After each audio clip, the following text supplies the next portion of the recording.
हम स्टार्ट करते हैं आज की क्लास। कंप्लीट डिस्कशन नहीं लेंगे, एक दो चीजें मैं बता रहा हूं सीपीपी 18 से। और बच्चे अभी शाम तक ट्राई कीजिए। कल आपका नंबर है टेस्ट का, आज 10th का नंबर है, कल आपका नंबर है, ठीक है। तो काइनेमेटिक्स पे ही टेस्ट होगा, जितना हो चुका होगा कल तक वहां तक। तो ये जैसे एक क्वेश्चन नंबर 4 था, मैंने हालांकि अभी सॉल्यूशन भेजा, बट आप फिर भी देख लीजिए। Solve the following questions using indefinite integration. आप इंटीग्रेशन वाले सवाल को डेफिनेट इंटीग्रेशन से भी सोल्व कर सकते हो, इनडेफिनेट से भी। मैं आपको क्वेश्चन नंबर 4 बताता हूं। देखिए, इसमें गिवन इक्वेशन है a is equal to B. क्या डायमेंशनली ये इक्वेशन सही है? क्या डायमेंशनली ये इक्वेशन सही है क्या? बोलो। लेकिन आपको जवाब देना है सही है। एक दिन हमने आपको एक इक्वेशन बताई थी कि जो इक्वेशन सही है वो डायमेंशनली भी सही होगी। एसएनएच की इक्वेशन बताई थी, u plus A by two into two N minus one. Dimension पढ़ाते समय दिखने में हमें लगता है वो गलत है, लेकिन वो गलत नहीं होगी। जरूर यहां कहीं ना कहीं अपॉन सेकंड छुपा होगा। मे बी ये इक्वेशन ये हो कि a is equal to V upon 1 second, और उन्होंने वो 1 सेकेंड दिखाया नहीं। अब बताओ, क्या इक्वेशन डायमेंशनली सही है?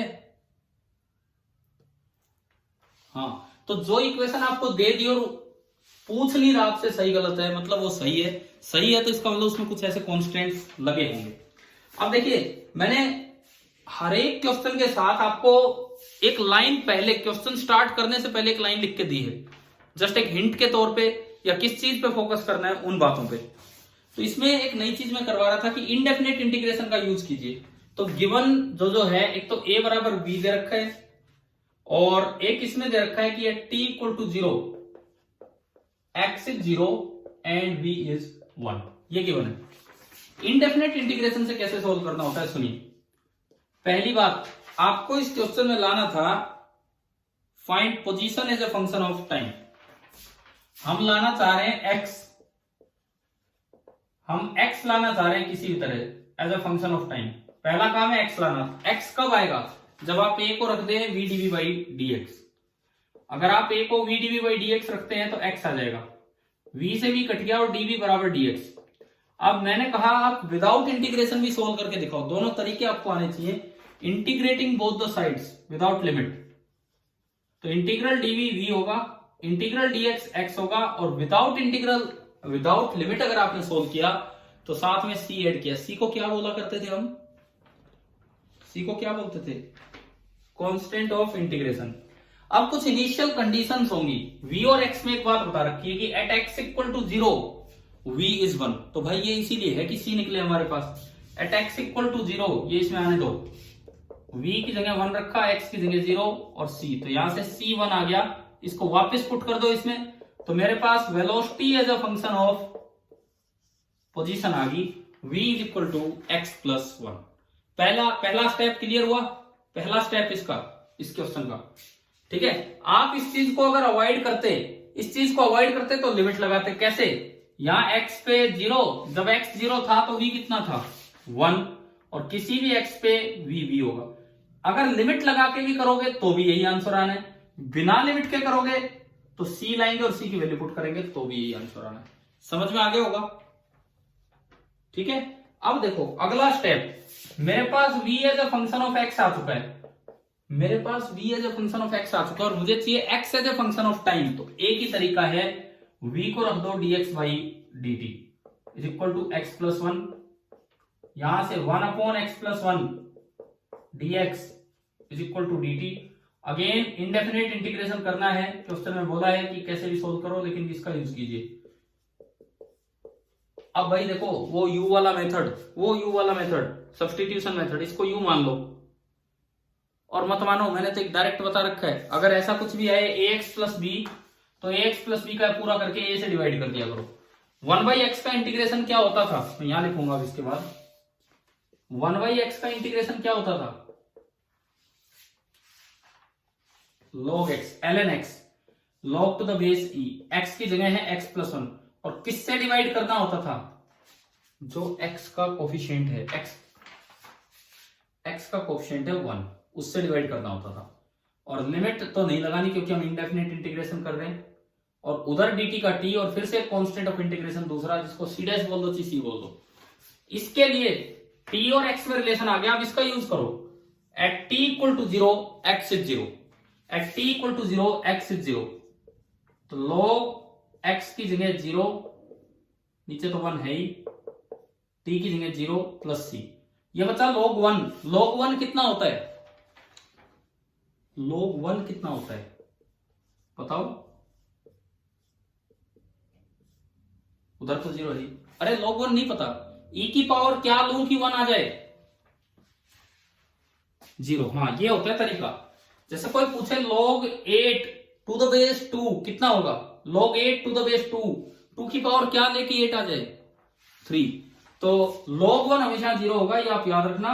बाकी मैथ्स में भी तो आप पढ़ चुके हैं, लॉगरिथम पढ़ा दिया सर ने, है ना। तो c आपका आया 0, c आपका 0 आया, वापस इसमें पुट किया c0 पुट करते ये खत्म। तो ये हमारी इक्वेशन आ गई, log of x plus 1 to the base e is t। अब आप बताएं इसको एक्सपोनेंशियल फॉर्म में कैसे लिखें, इसको एक्सपोनेंशियल फॉर्म में कैसे लिखें कि x plus 1 is equal to e raise to power t, ऐसे लिखते हैं। और यहां से मेरे पास x आ गया e raise to power t minus 1। यही मैंने आपको सोल्यूशन अभी करके भेजा था, दोबारा मैंने समझा दिया है कि भाई कैसे करना होता है। तो अभी बताइए क्वेश्चन नंबर 4 क्लियर है, 5th आप करेंगे यार अपने आप ट्राई। अब मैं आपके ऊपर छोड़ दूं ये असाइनमेंट, ठीक है। पहला और चौथा आपको मैंने सोल्व करके आपके ग्रुप में भी डाल दिए, सारे आंसर्स दे रखे हैं। मैंने लिमिटेड नंबर ऑफ क्वेश्चंस दिए, मैं पूरी शीट एक साथ नहीं डालना चाह रहा हूं। पीछे आपके लिए एक बार बस मैंने वेक्टर के टाइम एक शीट डाली थी, ध्यान है, बिल्कुल स्टार्टिंग शीट वेक्टर के टाइम। बट मुझे लग रहा है यार उसका बेनिफिट नहीं हो रहा है, क्योंकि वो इतनी बड़ी शीट देख के ना तो आप ट्राई कर रहे हो ना वो डिस्कस हो रही है। हाँ, एरर डायमेंशन की मैंने छोटी शीट डाली थी आपके लिए। एरर डायमेंशन की तो कुछ थ्योरी, कुछ सोल्ड एग्जाम्पल और कुछ 14-15 सवाल, वो दोनों डिस्कस हुए थे, वो ढंग से हुआ था डिस्कस। काइनेमेटिक्स में हम इस तरह से छोटे छोटे सीपीपी आपको बना के देंगे। जिस दिन मैं देता हूं, आप अगली क्लास से पहले कोशिश किया करो कि वो अटेम्प्ट हो जाए, ठीक है। चलें अभी आगे बढ़ते हैं आज की क्लास में। अभी पूरा 1 घंटा है हमारे पास, अब हम अगला कॉन्सेप्ट सीखेंगे।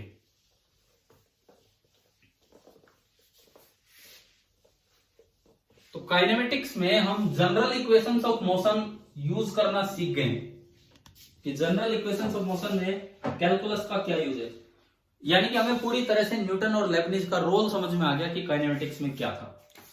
अब देखो, अब जो अगला काम हम करेंगे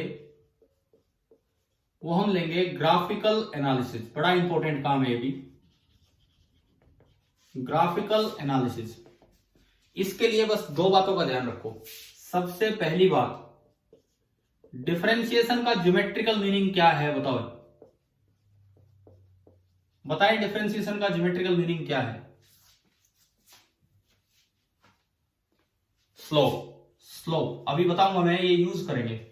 और इंटीग्रेशन का ज्योमेट्रिकल मीनिंग क्या है, बोलें, एरिया। आप लोग बस बोलते रहा करो, तभी अच्छा लगता है हमें पढ़ाते हुए, नहीं तो यूं लगता है पता नहीं किसे पढ़ा रहे। डिफरेंशिएशन का ज्योमेट्रिकल मीनिंग स्लोप, इंटीग्रेशन का ज्योमेट्रिकल मीनिंग एरिया। अब ये चीज कैसे यूज होगी, मेरे पास 3 डिफरेंशिएशन की इक्वेशन आई। पहली equation v is equal to dx by dt। इसका ये मतलब है कि velocity is equal to dx by dt का मतलब है slope of position time graph, slope of position time graph towards time axis. जो नीचे हो ना उसकी तरफ, टुवार्ड्स टाइम एक्सिस। एक बार मुझे बीच में एक पॉइंट ध्यान आ गया, मैं वो बताता हूं आपको। ये आपके सीपीपी में मैंने एक क्वेश्चन दिया था, क्वेश्चन नंबर 6, कि solve the following question without even knowing the initial situation. मतलब आपको ये नहीं बता रखा क्वेश्चन में कि इनिशियली वो कहां था, और फिर भी डिस्प्लेसमेंट पूछा है, तो क्या ये हो जाएंगे कि नहीं? बिना इनिशियल पोजीशन जाने डिस्प्लेसमेंट निकल सकता है या नहीं? देखो, बिना इनिशियल पोजीशन जाने चेंज इन पोजीशन आ सकता है, लेकिन बिना इनिशियल पोजीशन जाने फाइनल पोजीशन नहीं आएगी। ये सवाल आप क्वेश्चन नंबर 6 ट्राई करेंगे, इसमें x2 माइनस x1 निकल जाएगा, वही डिस्प्लेसमेंट, हमें x1 की जरूरत ही नहीं है। ठीक है, मैंने एक पॉइंट बताया है, आप ध्यान देना इस पे। क्वेश्चन नंबर 6 अपना ट्राई करना, आंसर के साथ है वहां।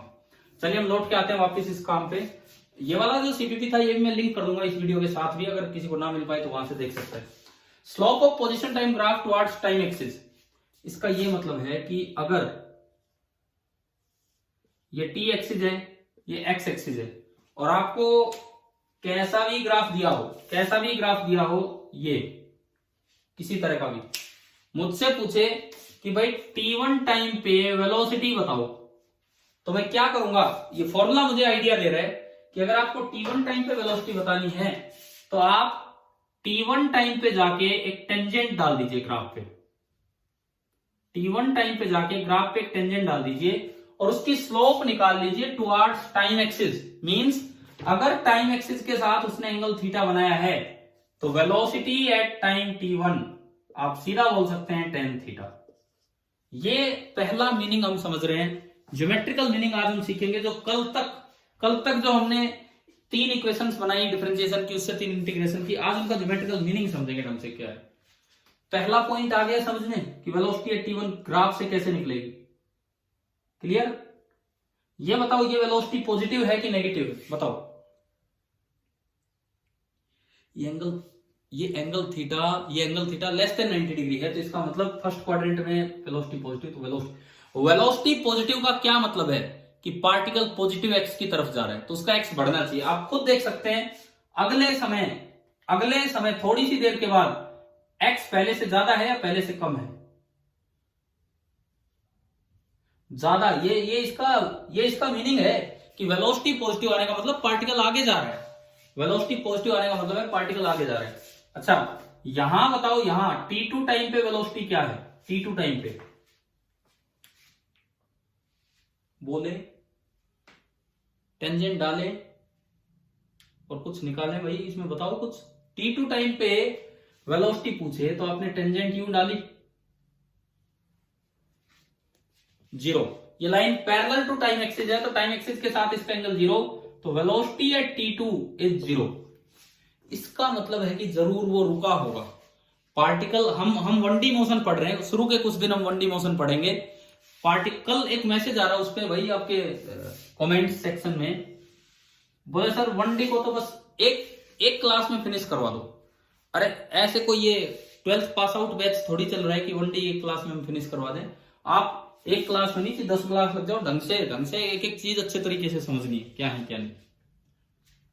इसमें बताओ ये 0 आने को आप फिजिकली कैसे समझोगे, एक्स एक्सिस को देख के कैसे समझोगे। देखिए कैसे समझेंगे, देखिए इस टाइम से थोड़ा पहले वो नीचे है, नीचे मतलब पीछे, इस टाइम पे वो यहां आया और इसके थोड़े बाद में फिर वो वापस वही है, तो इसका मतलब क्या उसने अपनी डायरेक्शन ऑफ मोशन चेंज की है कि नहीं यहां पे, तो उसे रुकना तो पड़ेगा भाई। जैसे मैं किसी चीज को ऊपर थ्रो करूं तो एट द हाईएस्ट पॉइंट जाके वो डायरेक्शन चेंज करता है, लेकिन उसे रुकना पड़ता है। तो इसका मतलब वेलोसिटी 1D मोशन में 0 है, तो मतलब रुक के उसने डायरेक्शन चेंज की होगी।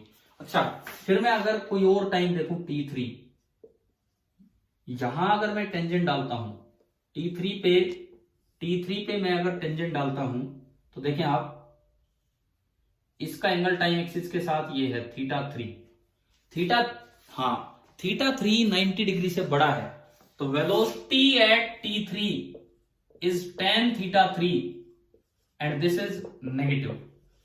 अब एग्जाम में अगर ये आए, पहली बात एग्जाम में आए तो कैलकुलेट कैसे करना है। सपोज कीजिए आपको इधर का एंगल दे दिया 37 डिग्री, मान लो क्वेश्चन में दिखा रखा है कि इधर एंगल 37 है, तो आप इसको सीधा लिखो -tan 37। कैसे आया बताता हूं। एक तो याद करो, अगर इधर वाला एंगल है तो आप स्लोप tan 37 नेगेटिव कर दो। कैसे सुनो, क्या थीटा 3 को मैं ये लिख सकता हूं 180 - 37, और tan 180 - थीटा कौन से क्वाड्रेंट में है,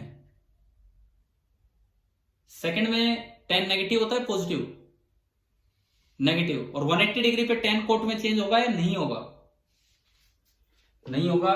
तो ये आ गया tan 37 के साथ माइनस। इतना टाइम नहीं लगाना है, सीधा याद रखें कि अंदर की तरफ एंगल दिखा रखा है तो एक माइनस लगा के लिख दो। tan 37 कितना होता है बताएं, बोला करो। 3 4 5 की ट्रायंगल हमने पढ़ी हुई है, तो इस वक्त जो वेलोसिटी आई वो आ गई -3/4 यूनिट। अब ये बताओ वेलोसिटी नेगेटिव आने का फिजिकल मीनिंग क्या है, कि वो पार्टिकल आगे जा रहा है कि पीछे आ रहा है? पीछे आ रहा है। देखो ग्राफ में देखो, इस समय वो पार्टिकल यहां था, T3 पे वो पार्टिकल यहां था, थोड़ी देर बाद आप देखेंगे तो वो टाइम थोड़ा आगे बढ़ाया मैंने, परंतु वो इससे नीचे आ गया, यानी कि अब वो उल्टा चल रहा है। तो आप मुझे ये बताओ कि आपको पूरा वेलोसिटी टाइम ना सॉरी पोजीशन टाइम ग्राफ से वेलोसिटी निकालना आ गई है या नहीं? कैसे निकालनी?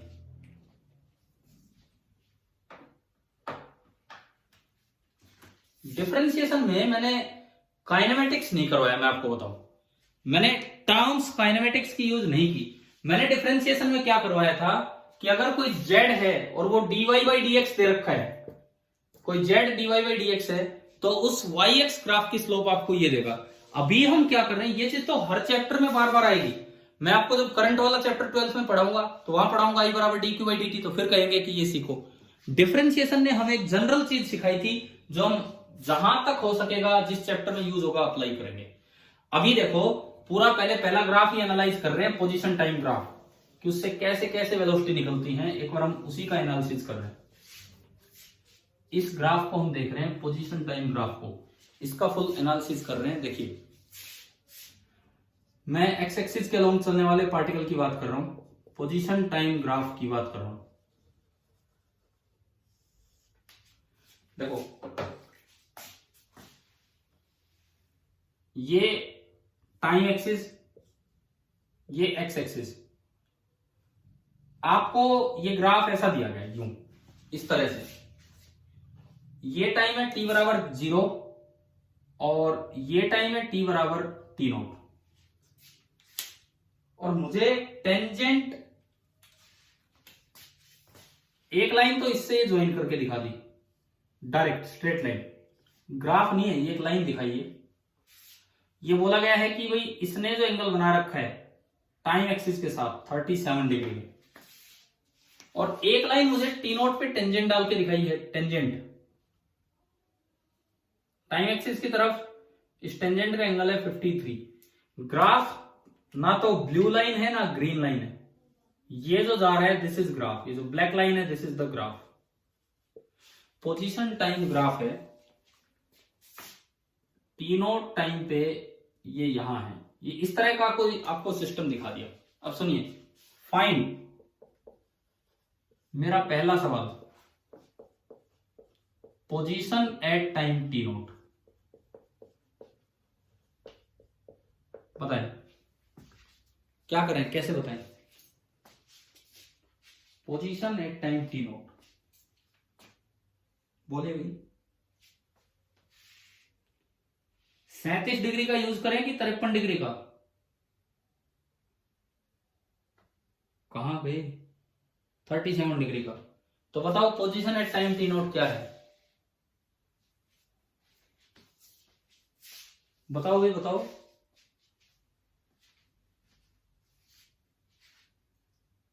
अरे इतना सन्नाटा क्यों हो जाता आपकी क्लास में? 1037 3/4 भाई यार देखो, हम पता नहीं किस तरह से इस ग्राफ को देख रहे हैं। यूं बताओ ये किस चीज का ग्राफ है, टाइम के साथ किसका ग्राफ दिखा रखा है? पोजीशन का।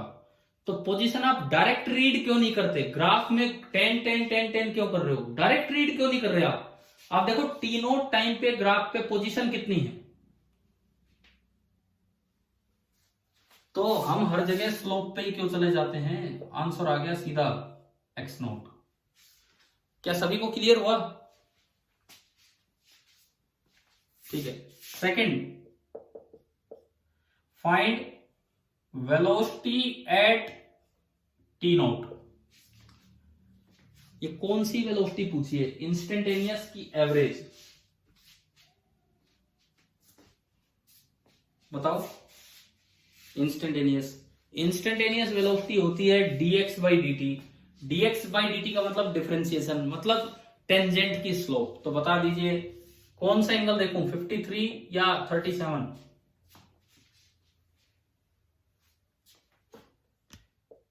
37 क्या टेंजेंट का एंगल है जिसने बोला 37? 53 टेंजेंट तो ये है ना। dx बाई dt का मतलब है slope of tangent. dx by dt का मतलब है slope of tangent. It means it is tan 53 degree. tan 53 कितना होता है? 4/3 यूनिट। यूनिट में इसलिए बोल रहा हूं, हमें नहीं पता कि ये मीटर में हो, ये सेकंड में, पता नहीं ये किलोमीटर में हो या कि आर में हो, किसी में हो, तो मैंने यूनिट लिख के छोड़ दिया वहां। अब आता हूं तीसरे सवाल पे। Average velocity from 0 to t nought. आखिरी सवाल इस क्वेश्चन का। 0 से टी नोट टाइम तक एवरेज वेलोसिटी क्या होगी, कैसे निकालें? एक बार आप ये बताओ, एवरेज वेलोसिटी का फॉर्मूला क्या होता था? एवरेज वेलोसिटी का फॉर्मूला बताओ। एक फिजिक्स वाला सिंपल फॉर्मूला एवरेज वेलोसिटी का। हाँ, total displacement upon time taken. Total displacement का मतलब होता है change in position upon time taken.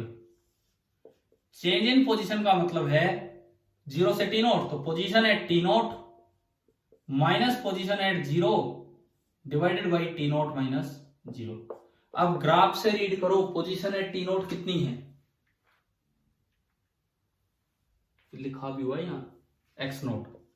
Position at 0 time कितनी है? 0 टाइम पे ग्राफ कहां है? 0 नीचे ये अपॉन टी नोट माइनस 0, यानी कि ये जो वैल्यू आई x not by t note.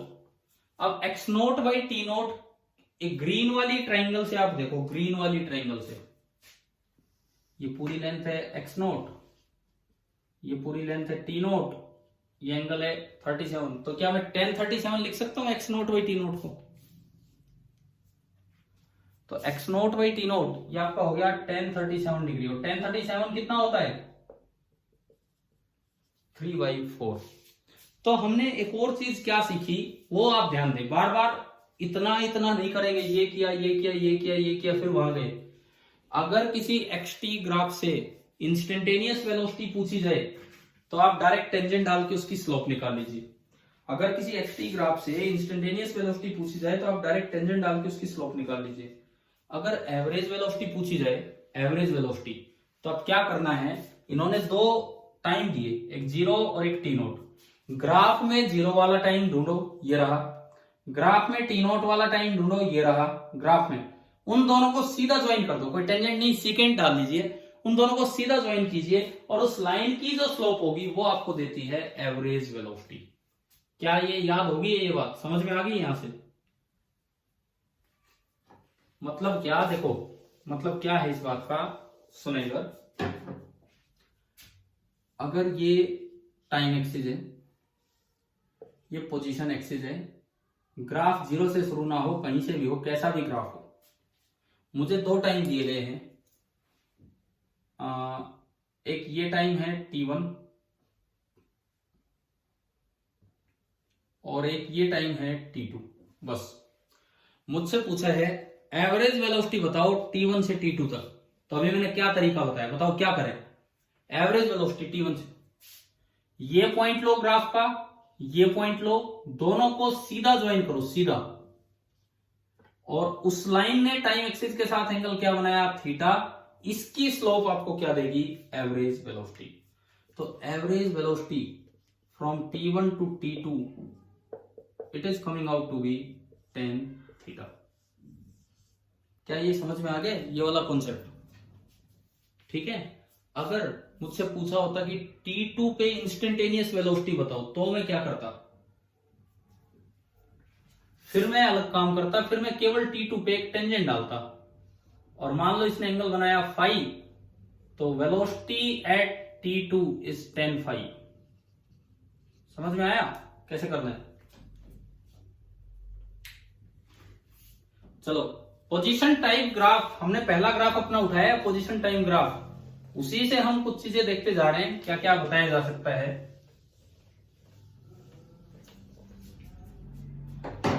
मान लो मैं आपको एक सवाल दूं, ये टाइम, ये एक्स एक्सिस ये मीटर में है और टाइम सेकंड में है। सपोज कीजिए ये आपको ऐसा दिखाया गया है और ये कोई टाइम है यहां 7 सेकंड और ग्राफ में दे रखा है कि इस पे एक टेंजेंट डाली गई और उसका इधर वाला एंगल है, इधर की तरफ जो एंगल है that is 45 degree. Find the speed of the particle at t बराबर 7 सेकेंड। फाइंड द, ठीक है, speed of particle at t equal to 7 second. पहली बात, वेलोसिटी कितनी है t इक्वल टू 7 सेकेंड पे? वेलोसिटी कितनी है ना, वेलोसिटी कितनी है? 1 नहीं है। वेलोसिटी कितनी है 7 सेकेंड पे? अगर मैं आपसे पूछूं वेलोसिटी कितनी है at t equal to 7 second, क्या जवाब देंगे भाई? ये एंगल होता है, ये आगे वाला काउंट होता है, ये थीटा है तो वो होगा tan थीटा। मैंने बताया था आप इसको लिख सकते हैं माइनस लगा के अंदर वाले एंगल का tan, माइनस tan 45 डिग्री, यानी कि इंस्टेंटेनियस वेलोसिटी वो तो कितनी आई, -1 मीटर पर सेकेंड। लेकिन इंस्टेंटेनियस स्पीड कितनी बोलेंगे हम? इंस्टेंटेनियस स्पीड, हाँ, इंस्टेंटेनियस स्पीड अगर बोलेंगे at 7 second, this is 1 metre per second. अब मान लो हमें ये और दिखा रखा है कि इस समय ये यहां पहुंच गया 21 मीटर पे। आपसे पूछ लिया जाए फाइंड एवरेज वेलोसिटी, देखो अब ध्यान से जवाब देना, कई चीजें मैं आपसे पूछूंगा। 30 मीटर है। अगला मेरा सवाल है find average velocity in first 7 seconds, magnitude of average velocity in first 7 seconds.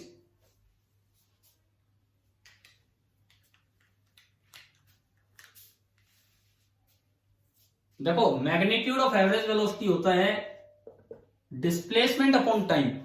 Displacement मतलब चेंज इन पोजीशन, तो शुरू में तो 0 पे था, 0 सेकंड पे 0 पे था, और 7 सेकंड में कहां पहुंचा, कौन सी पोजीशन पे, 21 पे, तो चेंज इन पोजीशन आ गया 21 माइनस 0, टाइम 7 माइनस 0। बच्चे ने जिसने बोला था सही जवाब दिया था। और एवरेज वेलोसिटी कितनी आई, 3 मीटर पर सेकेंड। क्या ये सभी को समझ में आ रहा है इस ग्राफ से?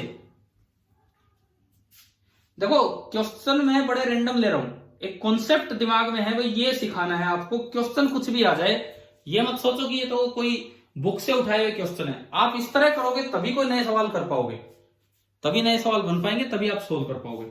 अब अगला सवाल, average speed in first 7 seconds. Average speed in first 7 seconds बताइए।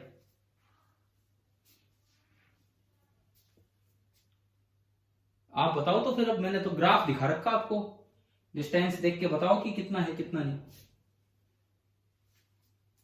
क्या वो कहीं रुका है इस ग्राफ में, कहीं वो रुका है? अच्छा वो तो ड्र चला दिया आपने तो गाड़ी। ये कोई वो रोड है क्या? कोई रोड है पूरा चला गया वो? ये ग्राफ है यार, रोड थोड़ी है। फिर दोबारा मैं पूछता हूं, क्या कहीं वो रुका है? क्या किसी जगह उसकी वेलोसिटी 0 हुई है? क्या ग्राफ में किसी जगह टेंजेंट की स्लोप 0 दिख रही है आपको? फिर आप कह रहे हो नहीं रुका। आपके दिमाग में तो ये था ये एक रास्ता है, इस पे ले गया साइकिल अपने पहुंच गया वहां। ये थोड़ी है ग्राफ है, ये पोजीशन टाइम ग्राफ है। अब बताओ क्या वो 21 मीटर से आगे तक हो क्या है?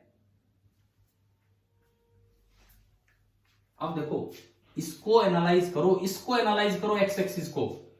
वो इतने टाइम तक तो गया 30 मीटर तक, और उससे अगले टाइम में वापस आया, कितना वापस आया बताओ? 30 मीटर आगे गया, वापस कितना आया? 9 मीटर। तो जिस समय उसका डिस्प्लेसमेंट 21 मीटर है, उस समय उसका डिस्टेंस कितना है? 39 मीटर। तो एवरेज स्पीड कितनी होगी? Average speed 39 metre total distance upon total time. Time कितना हुआ है बताओ वहां तक? 7 सेकेंड। तो हमारा इसका आंसर आया 39/7 मीटर पर सेकेंड। देखो एक एक ग्राफ से हम यूं लगा लो बाल की खाल निकाल रहे हैं, मतलब पोजीशन टाइम ग्राफ में क्या क्या हो सकता है वो हम पूरा पूरा सीखने की कोशिश कर रहे हैं। कि यहां तक समझ में आ गया? ठीक है। 9th में ये पढ़ा था कभी कि ऊपर ऊपर हो ग्राफ तो सारा पॉजिटिव लेते हैं, नीचे हो तो नेगेटिव ले लेते हैं, और डिस्टेंस में ऐड कर देते हैं, डिस्प्लेसमेंट में घटा देते हैं। पढ़े हैं क्या कभी ये एरिया वेरिया के बारे में? वो अलग ग्राफ है, मैं यही कह रहा हूं कभी वो दिमाग बना रहा हूं, वो वेलोसिटी टाइम ग्राफ है। अभी फिलहाल देखो आज की क्लास और कल की क्लास ग्राफ पे जानी है। कल शाम को जो आपका टेस्ट होना है ग्राफ तक सारा काम, जनरल इक्वेशंस ऑफ मोशन तक और ग्राफ तक, मतलब ये सारा काम आ जाएगा उसमें। लेकिन आप पहले यहां ध्यान दीजिए किस तरह से है क्या नहीं। कल वो +2 का टेस्ट लिया 104 नंबर का, उसमें हाईएस्ट 72 तक ही जा पाए हैं। ठीक है, अच्छा पेपर था लेकिन कमी रह गई क्योंकि नेगेटिव मार्किंग भी नहीं थी, तो थोड़े और भी आ सकते थे। बट आपसे हम उम्मीद करेंगे कि आप अच्छा स्कोर शायद उसमें करके दिखा पाए। देखो अगला सवाल मैं चलता हूं। क्या पोजीशन टाइम ग्राफ देखना आ गया है ना? तो आपको क्या मतलब है क्या नहीं? ठीक है। नेक्स्ट क्वेश्चन, मान लो आपको फिर से एक ग्राफ दे रखा है। अब इसमें ग्राफ उसी टाइप का है, ये बीच का कोई टाइम है 5 और यहां पे वैल्यू है ये 3। इस ग्राफ को देख के ये बताओ, मैं पूछता हूं आपसे, find the velocity at 5 second. ये ऐसा यूनिट में है सर 0। यार मेरा ना, मैं सोचता हूं इस बार सही जवाब देंगे और फिर वही गड़बड़ कर देते हैं। हाँ 3। आप ये क्यों नहीं देखते? क्या ये पोजीशन टाइम ग्राफ है क्या? कौन सा ग्राफ है ये? Velocity time graph. Velocity time graph पे टेंजेंट थोड़ी डालेंगे, वो तो कुछ और ही दे देगा। वेलोसिटी टाइम ग्राफ पे तो आप डायरेक्ट वेलोसिटी रीड करेंगे, जैसे मैंने पिछली बार पोजीशन रीड करवाई थी। तो कितनी होगी वेलोसिटी 5 सेकंड पे? 3 मीटर पर सेकंड। अब ये बताओ पेपर में कैसे ध्यान रख पाओगे इतनी बातें? यही बस आपको फोकस करना है। अभी तो आप टॉपिक लेके चल रहे हो, पहला टॉपिक लिया उस पे क्वेश्चन, अगला टॉपिक लिया उस पे क्वेश्चन। एग्जाम में थोड़ी आपको कोई बताएगा ये किस टॉपिक का है। तो क्या आपको समझ में आ गया? स्लोप बाकी सब बाद की बात है, पहले ये देखना है कि एक्सिस कौन से हैं। समझ में आया? ठीक है, अगला सवाल। छोटे छोटे क्वेश्चन से ही हम सीखते चल रहे हैं कुछ कुछ। मान लीजिए ऐसा है,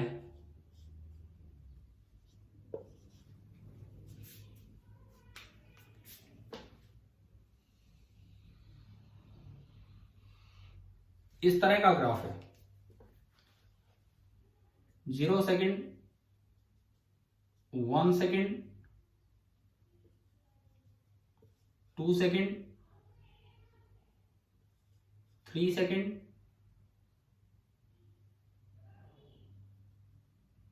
4 सेकेंड, 5 सेकेंड। ग्राफ आपके सामने है और पोजीशन टाइम ग्राफ ही है। मैं भी कैमरे के पीछे इस साइड आ गया हूं, सामने से बोर्ड को देख रहा हूं। आप ये बताओ, आपकी तरह मैं बोर्ड देख रहा हूं। पहला सवाल, ये 2 सेकेंड वाला पॉइंट बिल्कुल बीच में है, बिल्कुल बीच में जाए मैक्सिमम है। लेकिन 4 वाला पॉइंट बिल्कुल बीच में नहीं है, ये आप ध्यान देना। 2 वाला बिल्कुल बीच में है, 4 वाला थोड़ा इधर है एंड 5 वाला थोड़ा आगे है। इस तरह से मेरा पहला सवाल, क्या t = 2 सेकेंड पे, t = 2 सेकेंड पे, शुरू से जब से चला है वहां से लेकर t = 2 सेकेंड पे एवरेज वेलोसिटी 0 है कि नॉन जीरो?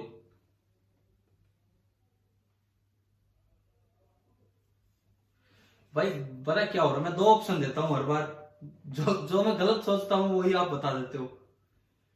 t = 2 सेकेंड पे इंस्टेंटेनियस वेलोसिटी 0 है कि नॉन जीरो? जीरो, क्योंकि इंस्टेंटेनियस वेलोसिटी तो ग्राफ से स्लोप से आती है टेंजेंट डाल के। एवरेज वेलोसिटी तो इनिशियल पॉइंट को उससे ज्वाइन करना होगा, तो अगर आप जीरो वाले पॉइंट को 2 से ज्वाइन करें तो इंक्लाइंड लाइन बन जाएगी। यहाँ पे ग्राफ देख पा रहे हो ना? तो क्या 2 सेकंड पे एवरेज वेलोसिटी जीरो हो पाएगी? नहीं हुई।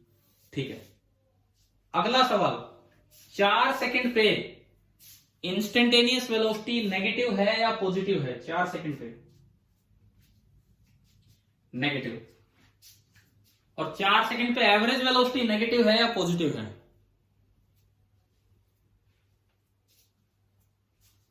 कैसे? पॉजिटिव है, बिल्कुल सही आंसर। कैसे? आप जीरो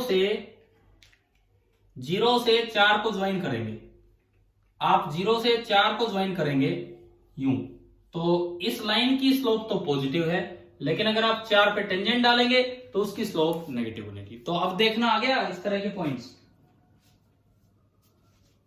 अब बताओ कौन सा ऐसा टाइम है जहां पे इंस्टेंटेनियस वेलोसिटी और एवरेज वेलोसिटी दोनों सेम है?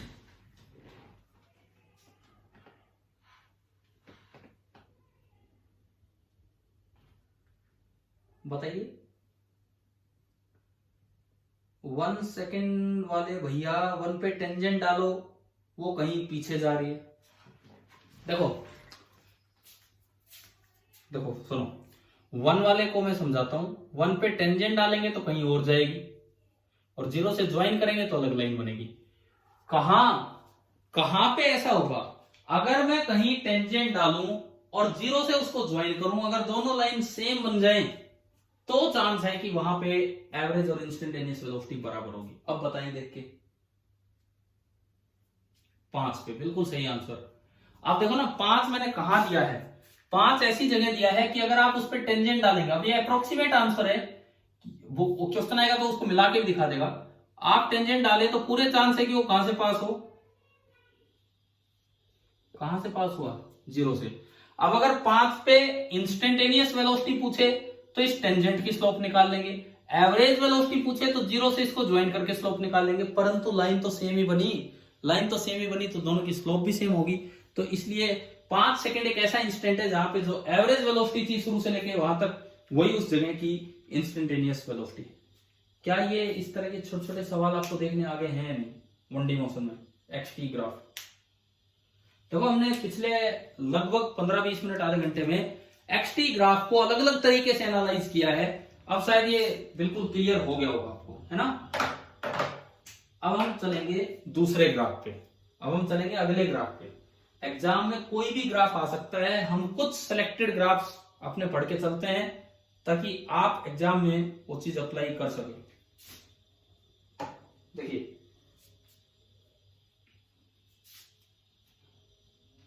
सेकंड जो हमारा ग्राफ होगा, यहाँ पे सेकंड इक्वेशन से वो बनेगा।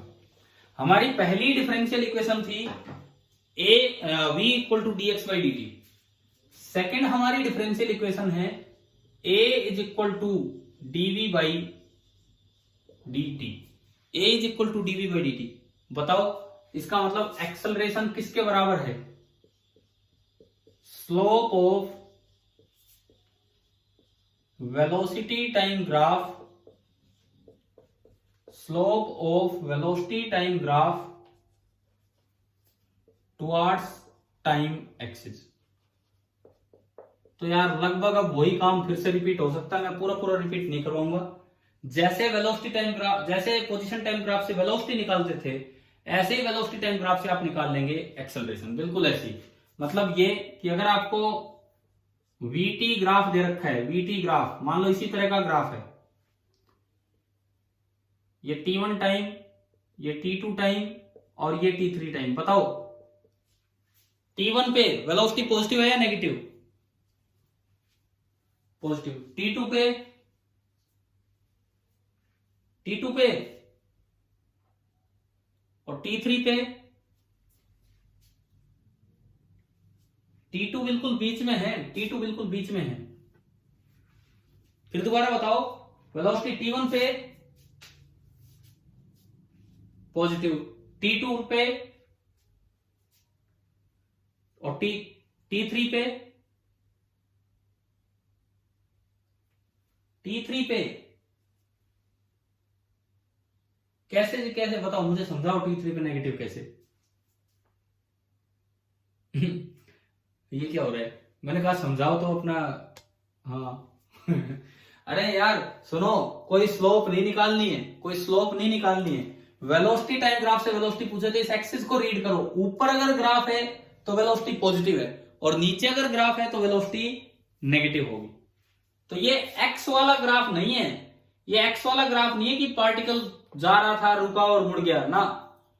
पार्टिकल जा ही रहा था, जा ही रहा है, और अब भी जा ही रहा है।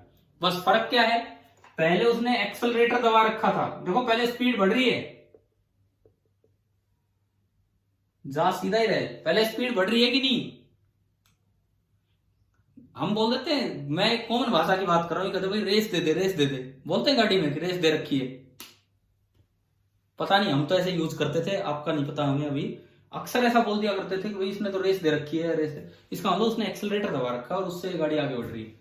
और इसके बाद क्या हो गया, क्या बैक गियर लगा दिया उसने,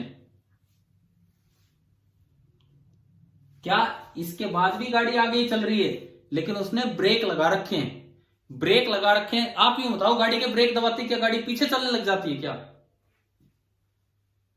जाएगी तो आ गई, परंतु धीरे धीरे उसकी वेलोसिटी क्या होगी, कम होगी। देखो फिजिकली रियलाइज कीजिए इन ग्राफ्स को, तभी क्वेश्चंस होंगे, तभी ढंग से अच्छे सवाल होंगे। यहां से यहां तक भी वेलोसिटी आगे है, यहां से यहां तक भी वेलोसिटी आगे, यहां वेलोसिटी मैक्सिमम है, जीरो नहीं है, मैक्सिमम है, यहां पे वेलोसिटी मैक्सिमम है। लेकिन यहां से यहां उसने एक्सेलरेटर दबा रखा है और वहां से वहां ब्रेक लगा रखे हैं। इसका मतलब यहां से यहां तो एक्सेलरेशन पॉजिटिव है और यहां से यहां एक्सेलरेशन नेगेटिव है। और एक्सेलरेशन आप डायरेक्ट भी देख सकते हो कि वेलोसिटी टाइम ग्राफ की स्लोप आपको क्या देती है, एक्सेलरेशन। अब मुझे एक्सेलरेशन बताओ, अब आप मुझे एक्सेलरेशन के आंसर दो। T1 पे एक्सेलरेशन पॉजिटिव है कि नेगेटिव, पॉजिटिव। T2 पे एक्सेलरेशन पॉजिटिव है कि negative, zero, zero is neither positive nor negative. T3 पे एक्सेलरेशन पॉजिटिव है या नेगेटिव, नेगेटिव। ठीक है, ठीक है, ठीक है। मैं वो वाली बातें अब रिपीट नहीं करूंगा जो मैंने पिछले ग्राफ में बता दी, वो तो आप कर ही लोगे, वहां से मतलब सिखाई दिया क्या है क्या नहीं, है ना, उतना तो आ ही गया। अब मैं आपसे एक और चीज पूछता हूं, मैं कहता हूं कि गाड़ी की स्पीड, एक बार स्पीड इज इंक्रीजिंग और एक बार स्पीड इज डिक्रीजिंग, और मैं कहता हूं एक बार एक्सेलरेशन पॉजिटिव है और एक बार एक्सेलरेशन नेगेटिव है। रिलेट करो, कौन सी चीज किसके साथ रिलेट होगी, स्पीड इज इंक्रीजिंग किसके साथ, कब अगर एक्सेलरेशन पॉजिटिव है तो पक्का गाड़ी की स्पीड बढ़ रही होगी, और स्पीड इज डिक्रीजिंग किसके साथ,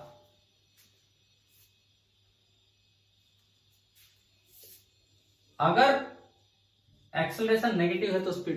देखो अभी ना 2-3 दिन पहले एक वीडियो में, एक 10th क्लास का एक वीडियो, उसमें किसी बच्चे ने कमेंट कर रखा था कि बोले सर बहुत अच्छा पढ़ाते हो, your method is awesome, but करके उसने एक बात बताई कि बोले sir current is a tensor quantity, और मैंने बताया था कि स्केलर। तो मैंने उसका वहां पे कमेंट भी डाला कि भाई टेंसर कोई फिजिकल क्वांटिटी की तरह मत सुनो, स्केलर और वेक्टर दो फिजिकल क्वांटिटी होती है। आपने कहां से वर्ड टेंसर यूज कर लिया और ये क्या चीज है, तो ये कभी मैंने कहा कि इस पे लेक्चर भी लेना पड़ेगा। तो वहां मैंने एक लाइन लिखी कि many misconceptions are floating in air, many misconceptions are floating in air. अब ये उस बच्चे की गलती नहीं है जो थोड़े से मतलब ऐसे ही ऑथर्स की बुक्स होती है, कहीं से भी देख के लिख दिया, या हो सकता है कभी 9th-10th में कभी कोई चीज बाई चांस बाई मिस्टेक, क्योंकि टीचर भी तो बुक से ही पढ़ते हैं, टीचर खुद कोई साइंटिस्ट थोड़ी है। तो अगर टीचर ने वो गलत सी किताब पढ़ ली हो तो हो सकता है किसी ने बता दिया हो कि टेंसर एंसर और इस तरह की। तो इसी तरह से मैं कह रहा हूं कि many misconceptions are floating in air, जो आप यहां, जिसकी एक झलक आप यहां प्रस्तुत कर रहे हो मेरे सामने। आप लोगों ने मान रखा है कि अगर एक्सेलरेशन पॉजिटिव है तो इसका मतलब स्पीड हमेशा बढ़ेगी, और एक्सेलरेशन नेगेटिव है तो इसका मतलब स्पीड हमेशा कम होगी। अब मैं देता हूं इसका सही जवाब। देखो स्पीड कब बढ़ती है और कब कम होती है, इफ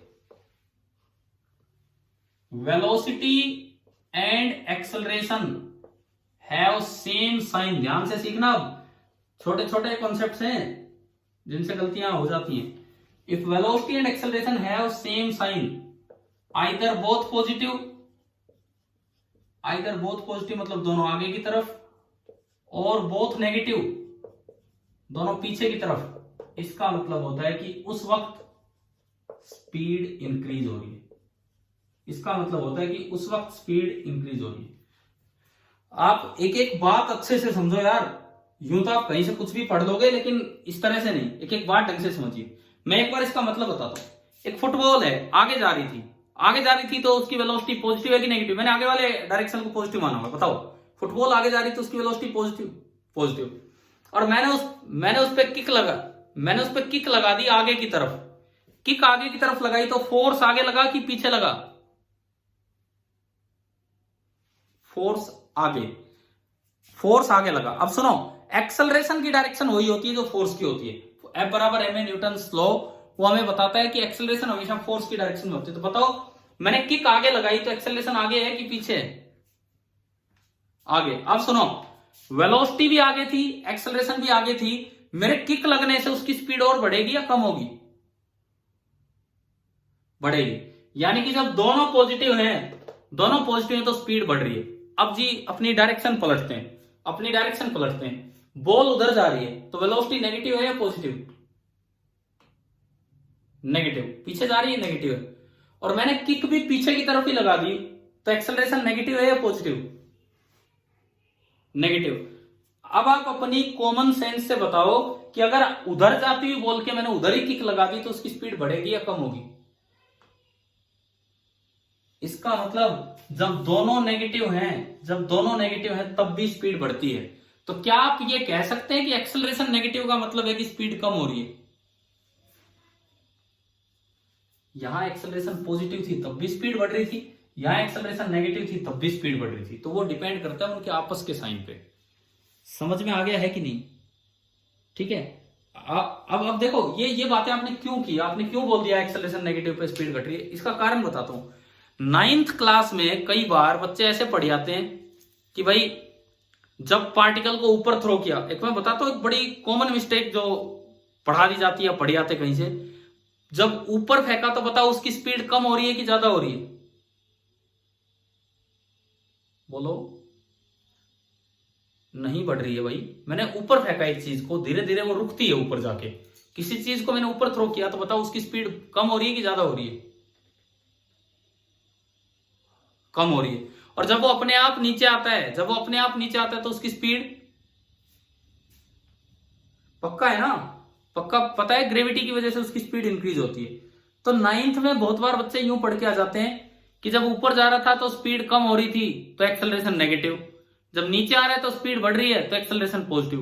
पढ़ा है कभी इस तरीके से कि ऊपर जा रहा था स्पीड कम हो रही है तो एक्सेलरेशन? अच्छा ठीक है, अगर इस तरह याद नहीं है तो बहुत ही अच्छी बात है अगर वो याद नहीं है तो। लेकिन अगर इस तरह की कोई भी बात कहीं पढ़ते हो कि स्पीड बढ़ने पे एक्सेलरेशन पॉजिटिव और स्पीड कम होने पे एक्सेलरेशन नेगेटिव, तो ये 100% गलत बात है। क्या ये एग्जाम्पल पहला समझ में आ गया है कि नहीं? ठीक है। Similarly, if they have different science, either V positive A negative और V नेगेटिव A पॉजिटिव, तो इसका मतलब है कि स्पीड इज डिक्रीजिंग। इसका मतलब होगा कि स्पीड इज डिक्रीजिंग। अब देखो इसका भी एग्जांपल देता हूं। बॉल, मैं इधर खड़ा हूं, बॉल उधर से इधर चल के आ रही है, बॉल मेरी तरफ चल के आ रही है, यही पॉजिटिव डायरेक्शन है। बताओ वेलोसिटी पॉजिटिव है या नेगेटिव? और मैंने किक उधर की तरफ लगाना चाहा या उसे रोकना चाहा फोर्स उधर लगा के, तो एक्सेलरेशन पीछे हुआ, तो एक्सेलरेशन नेगेटिव है पॉजिटिव है? वेलोसिटी आगे है, एक्सेलरेशन पीछे। आप खुद बताओ क्या बॉल की स्पीड कम होगी या ज्यादा होगी? कम होगी, क्योंकि मैं जिधर वो जाना चाह रही है उससे अपोजिट डायरेक्शन में फोर्स लगा रहा हूं। देखो ग्राफ कुछ नहीं है, आप फिजिकली रियलाइज कीजिए उन चीजों को कि क्या हो रहा है क्या नहीं हो रहा है। हर एक ग्राफ को आप फिजिकली रियलाइज कीजिए, अपने आप चीजें समझ में। और ऐसे ही दूसरा केस भी आगे होगा समझ में। मैं इधर खड़ा हूं, उधर से एक बॉल चल के आई, इट मींस उसकी वेलोसिटी तो नेगेटिव है, लेकिन मैंने फोर्स आगे लगाया तो उसकी एक्सेलरेशन पॉजिटिव है। तो बताओ स्पीड कम होगी कि ज्यादा होगी बॉल की? कम। तो अब आप मुझे बताओ, मैं ग्राफ में अगर आपसे पूछूं कि कब स्पीड बढ़ रही है और कब स्पीड कम हो रही है, बता पाओगे? चलिए देखते हैं, तो देखते हैं, आपसे पूछते हैं कि किस तरह से आप ये चीज बता पाएंगे। इसकी चिंता ना करना, मैं वेलोसिटी टाइम ग्राफ ही दे रहा हूं, मैं आपको वेलोसिटी टाइम ग्राफ ही दे रहा हूं। ये एक वेलोसिटी टाइम ग्राफ बनाया, मैं इसमें 4 टाइम ले रहा हूं, T1, T2, T3 and T4। T1 time पे बताओ स्पीड बढ़ रही है या कम हो रही है? T1 टाइम पे देखो कैसे, सुनो। T1 टाइम पे वेलोसिटी क्या है, पॉजिटिव या नेगेटिव? ऊपर है, ऊपर है ग्राफ तो positive. Acceleration, slope, slope, slope positive, दोनों का सेम साइन, तो स्पीड क्या हो रही है? इंक्रीजिंग। T2 पे देखो, T2 पे वेलोसिटी क्या है? पॉजिटिव, ऊपर ही है। एक्सेलरेशन स्लोप से यूं टेंजेंट आएगी, नेगेटिव, अपोजिट साइन हो गए तो स्पीड इज डिक्रीजिंग। हम स्पीड की बात कर रहे हैं, स्पीड की बात कर रहे हैं। T3 पे वेलोसिटी बताओ,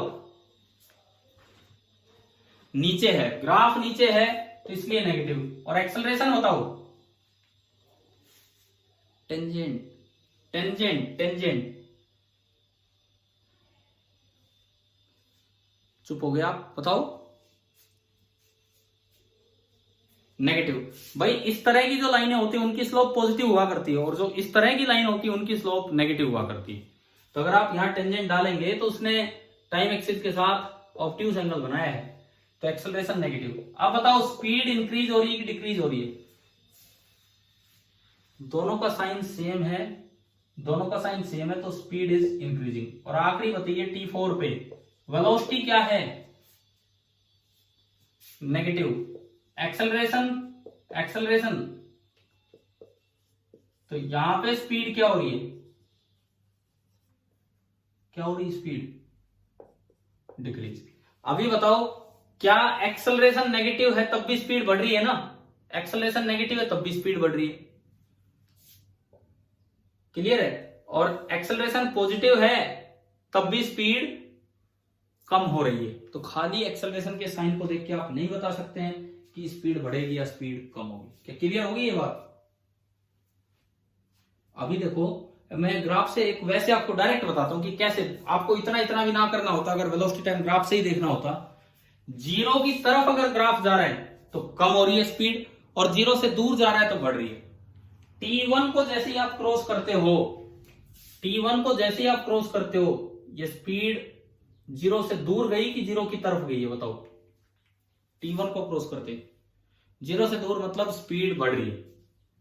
T2 को आप जैसे ही क्रॉस करते हो, स्पीड इधर आ रही है, जीरो की तरफ या जीरो से दूर?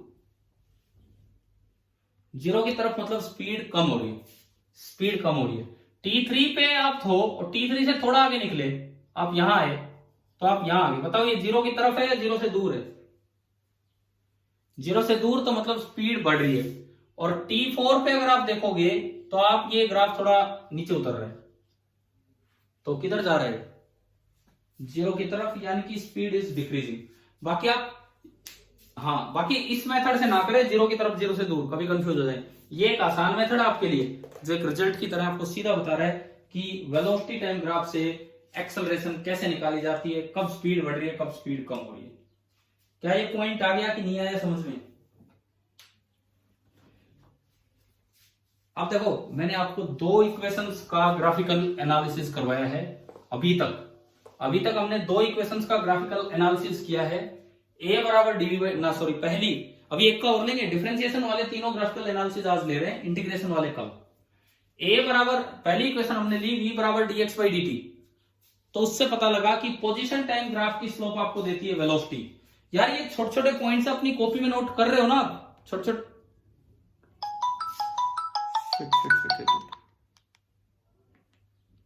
ये आपको, हेलो,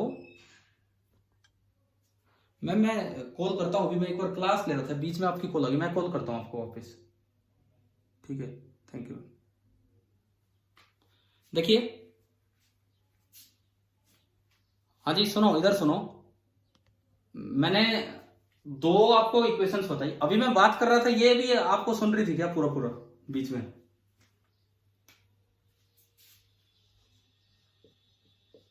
हाँ जी, सुन पा रहे हो अभी, बात सुन पा रहे हो कि नहीं मेरी? ठीक है, तो सुनो, मैं कह रहा हूँ ये जो बीच में फोन आ गया था और गलती से उठ भी गया था, ये बीच में पता लग रहा था आपको मैं बात कर रहा हूं तो उसमें?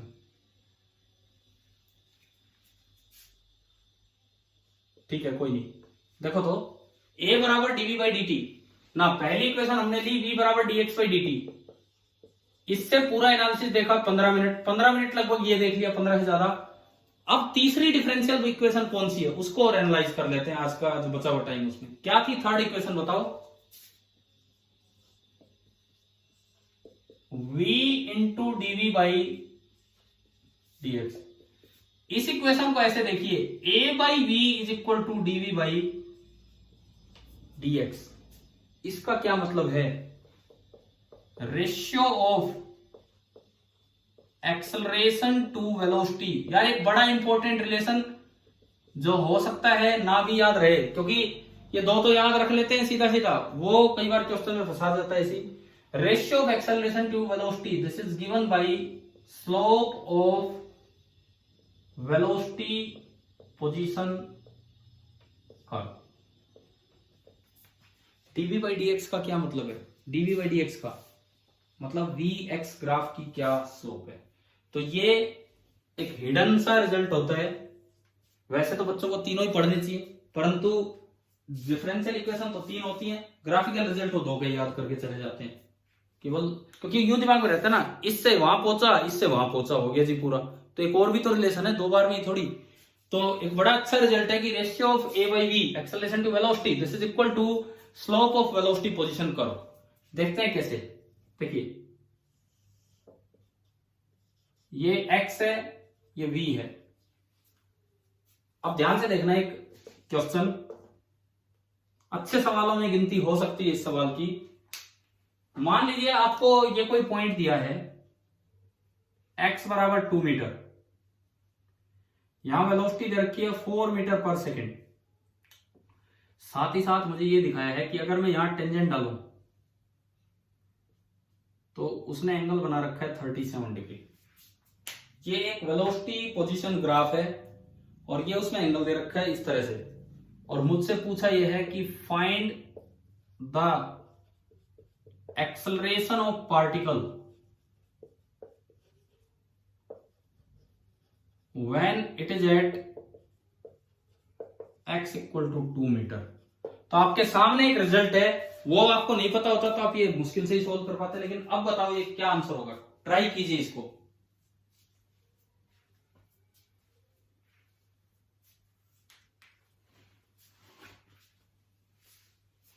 8 बता रहे हो?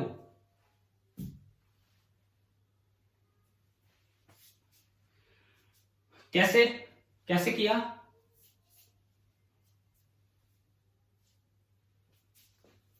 और कोई और किसी का कुछ आंसर आ रहा हो तो?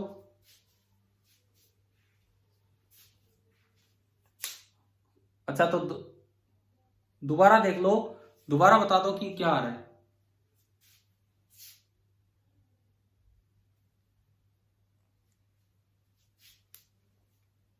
हाँ जी बताओ। देखो अभी सुनो, मैं पार्टिसिपेंट देख रहा हूं, अभी 12 बच्चे हैं, 14 टोटल हैं तो 12 ही बच्चे हैं। पहला नाम आ रहा है अनुज, अनुज कुमार। अनुज कुमार, अनुज कुमार कर लोगे ये सवाल?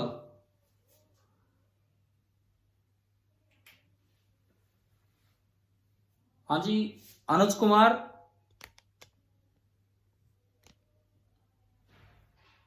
चलिए कोई नहीं, मैं देखता हूं, मैं बताता हूं आपको, इतना ही टाइम होगा। देखिए, इस रिजल्ट को यूज करें 2, देखते हैं देखते हैं क्या होगा क्या नहीं। देखते हैं भाई, 2 4 10 पता नहीं क्या क्या आंसर आ रहे हैं। इधर देखो, सबसे पहले इस ग्राफ से यूं बताओ, at x equal to 2 v कितना है? At x equal to 2 v कितना है ग्राफ, और मैं यूनिट नहीं लिख रहा, और डीवी बाई डी एक्स कितना है, डीवी बाई डी एक्स का मतलब होता है स्लोप ऑफ टेंजेंट, बताइए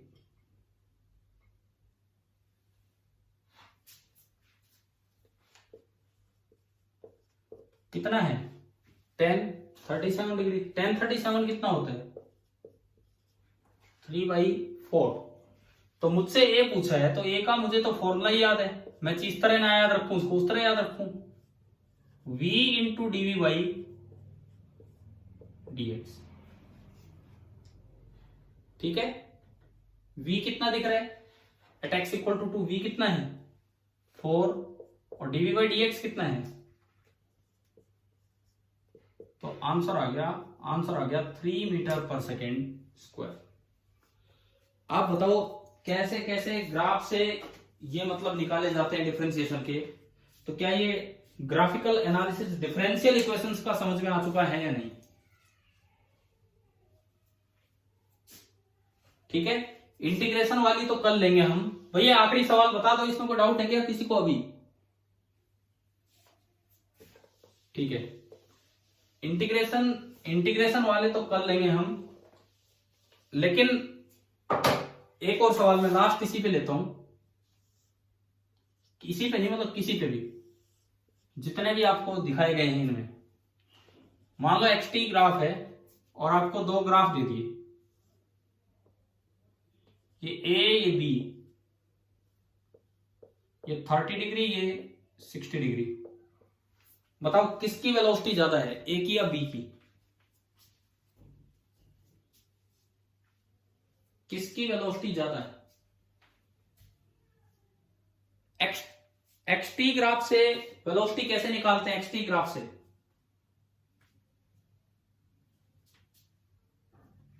एक्सटी ग्राफ आज का पहला काम था, उससे वेलोसिटी कैसे निकालते हैं, slope of tangent, straight line पे टेंजेंट वो खुद ही हो जाएगी। स्लोप किसकी ज्यादा है, ए की या बी की,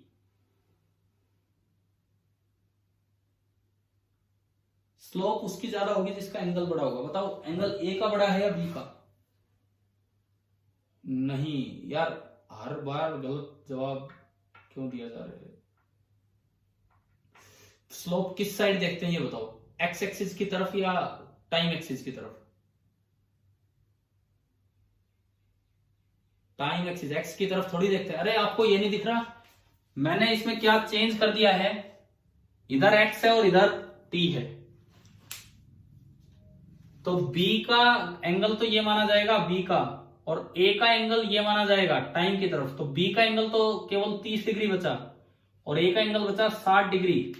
तो अगर आप स्पीड ऑफ बी लिखेंगे वी बी, तो 1060 नहीं होगा बल्कि 1030 डिग्री होगा, 1/√3 मीटर पर सेकेंड। और अगर आप वी ए लिखते हैं तो ये होगा 1060 डिग्री, √3 मीटर पर सेकेंड। किसकी ज्यादा है स्पीड, अब बताओ। ए की। आ गया समझ में। मतलब यार देखो कितनी कितनी बातों का ध्यान रखना है। कभी टाइम इधर तो नहीं दे दिया है, कभी आप स्लोप निकाल रहे हो पता लगे हो डायरेक्टली वेलोसिटी एक्सिस दे रखा हो, कभी कुछ, तो इन सभी बातों का ध्यान रखते हुए आपको चलना है। तो आज हमने केवल ऊपर की तरफ बढ़ना सीखा है, डिफरेंशिएशन। हमने सीखा एक्सटी ग्राफ की स्लोप देती है वेलोसिटी, वीटी ग्राफ की स्लोप देती है एक्सेलरेशन, और वीएक्स ग्राफ की स्लोप देती है ratio of a by v, ratio of a to v. अभी बताओ क्या आज की पूरी क्लास समझ में आ गई है। ठीक है, कल इंटीग्रेशन वालों का ग्राफिकल मीनिंग लेंगे कि क्या है उन इक्वेशंस में उल्टा कैसे आना होगा, और वहां से अच्छे सवाल इन ग्राफ्स के कंबाइन होकर चलेंगे। लेकिन आज जो सीपीपी है, अभी आप लोग, मैं इसके साथ लिंक भी कर रहा हूं, इस वीडियो के साथ आपके ग्रुप पे डालेंगे भी ये वीडियो, और साथ ही साथ वो पूरा ट्राई कीजिए। एक दो जो अच्छे सवाल थे मैंने बता दिए किस तरह करने हैं, अब आप वो पूरा ट्राई कीजिए आंसर्स के साथ कि भाई ये आंसर आने चाहिए, आता है कि नहीं आता है तो मुझसे व्हाट्सएप पे पूछिए। और दूसरी बात, कल फिर यही प्रोसेस चलेगी, लेकिन कल शाम को एक टेस्ट होगा जिसमें ग्राफ्स तक का काम पूरा होगा। ठीक है।